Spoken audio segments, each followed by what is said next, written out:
আমরা রাজপথ ছাড়বো না, ছাড়বো না, ছাড়বো না। এদেশের প্রতিটা ছাত্রের রক্তের বিনিময়ে, এদেশের 24-এর রক্তের বিনিময়ে আমরা একটা নতুন বাংলাদেশ পেয়েছি। সেই বাংলাদেশকে ভারতের দাবিদারি করতে দেওয়া হবে না, সেই বাংলাদেশকে দিল্লির দাবিদারি করতে দেওয়া হবে না। এই ছাত্র জনতা, এখন তো আপনারা সবেমাত্র এসএসসি মেট্রিক পরীক্ষা দিয়েছেন, আপনারাই আগামীর উসমান হাদি।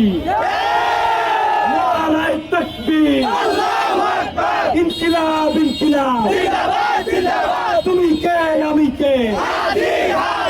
We want justice. We want justice. We want justice. We want justice. Justice for justice for justice for justice for Delhi na Dhaka.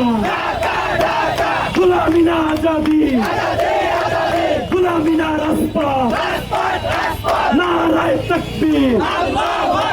গাজীপুরে দেখেছি একই পরিবারের 5 জনকে রাত্রে গিয়ে হত্যা করা হয়েছে। আপনারা জানেন না যে হত্যাকাণ্ডের কি হলো? একটি বিচারের যখন সুষ্ঠু, একটি হত্যাকাণ্ডের যখন একটি সুষ্ঠু বিচার না হবে, ততক্ষণ পর্যন্ত কোন হত্যাকাণ্ডের বিচার পাবে না। একজন ওসমান হাদির বিচার যদি না পায় হত্যাকাণ্ডের, সাধারণ মানুষও কখনো হত্যাকাণ্ডের বিচার পাবে না। এটা এদেশের আপামর জনতার দাবি। ওসমান হাদি হত্যাকাণ্ডের বিচার করতেই হবে, নতুবা ওসমান হাদি গ্রেফতার হয়েছে ভারতে আজ কতদিন, আমাদের সামনে এখনো কোনো বিষয় স্পষ্ট করা হয়নি। কেন ওসমান হাদির হত্যাকাণ্ডের বিচার হয়নি? ওসমান হাদির হত্যাকাণ্ডের বিচার এদেশের আপামর জনতা দেখতে চায়, আমরাও দেখতে চাই। নতুবা আপনার সন্তান রাস্তায় মারা যাবে, আপনার সন্তান ক্যাম্পাসে মারা যাবে, আপনি নিরাপদে ঘুমিয়েছেন, সকালে উঠে মিডিয়া নিউজ করবে আপনি হত্যাকাণ্ডের শিকার। এভাবে হত্যাকাণ্ড চলতে দেওয়া যাবে না।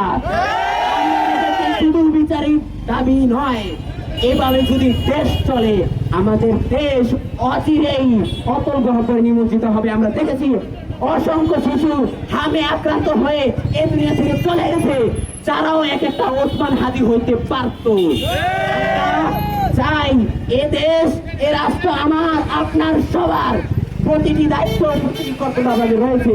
আমরা আজকে এখানে উপস্থিত হয়েছি সেই হত্যাকাণ্ডের বিচারের দাবিতে। প্রকাশ্য দিবালোকে রাজধানীর বুকে 12 তারিখ, ডিসেম্বরের 12 তারিখ হাদিকে যে হত্যা করা হয়েছে, তা কেবল একটি হত্যাকাণ্ড নয়, তা জননিরাপত্তা ও গণতন্ত্রের উপরে একটি কালো দাগ।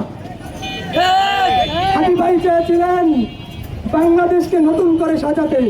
তিনি এমন এক তরুণ ছিলেন, যেই তরুণ বাংলাদেশের সকলের জন্য আইডল হয়ে থাকবে। হাদি ভাই যেই স্বপ্ন দেখেছিলেন, তার সেই স্বপ্নকে মাঝপথেই থামিয়ে দেওয়া হয়েছে। এটি কেবল একটি অকাল মৃত্যু নয়, এটি আমরা শুধু আমাদের এক সহযোদ্ধাকে হারাই নাই, বাংলাদেশ হারিয়েছে এক উজ্জ্বল সম্ভাবনাকে। আজ আমরা এখানে বলতে চাই, হাদি হত্যার বিচার যদি না হয়, তাহলে বাংলাদেশে নতুন করে আর কোনো হাদি জন্ম হবে না।